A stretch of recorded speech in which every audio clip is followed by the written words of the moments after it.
सातारा जिल्ह्यातील सावकार Ayurvedic medical college पानमळेवाडी या कॉलेजला रोटरी क्लब तर्फे ऑप्थर्मिक ओपीडी सेटअप नेत्र तपासणी मशीन भेट देण्यात आली। रोटरी क्लबच्या मेंबर्स कडून या मशीनचे उद्घाटन करण्यात आले।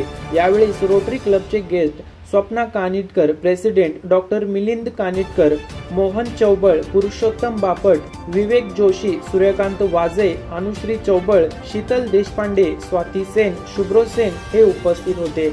तसेच Shri Arvind Gawali, chairman Samarth educational trust, mister Nishant Gawali, secretary Samarth educational trust Satara, doctor Ravi Bhosale, director Samarth educational trust, doctor Shrikant Kashikar, dean Savkar Ayurvedic medical college, doctor Vasant Lokhande, principal Arvind Gawali of college pharmacy, doctor Vilas Farande, principal Arvind Gawali college of engineering Satara, सर्व हॉस्पिटल स्टाफ, सावकार आयुर्वेदिक मेडिकल कॉलेज आणि सर्व स्टुडंट उपस्थित होते।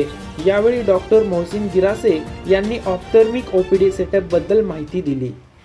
आपल्या सावकार आयुर्वेदिक कॉलेज पानमळेवाडी येथे नवीन ऑप्थर्मिक OPD सेटअपचं उद्घाटन आज झालेलं आहे। याच्यात आपण अत्याधुनिक कॉम्प्युटराइज्ड पद्धतीने डोळ्याचे नंबर काढण्याची सुविधा किंवा पेशंटच्या डोळ्यात काही फॉरेन बॉडी गेली असेल तर ते काढण्यासाठी स्लिट लॅम्प, विजन चेक करण्यासाठी चेअर युनिट, ऑटोरेफ आणि विजन चार्ट असे अत्याधुनिक पद्धतीचे इन्स्ट्रुमेंट आपण घेतलेले आहेत। तरी सगळ्या परिसरातील लोकांना याचा लाभ होईल आणि ते त्याचा योग्य प्रकारे उपयोग करून घेतील।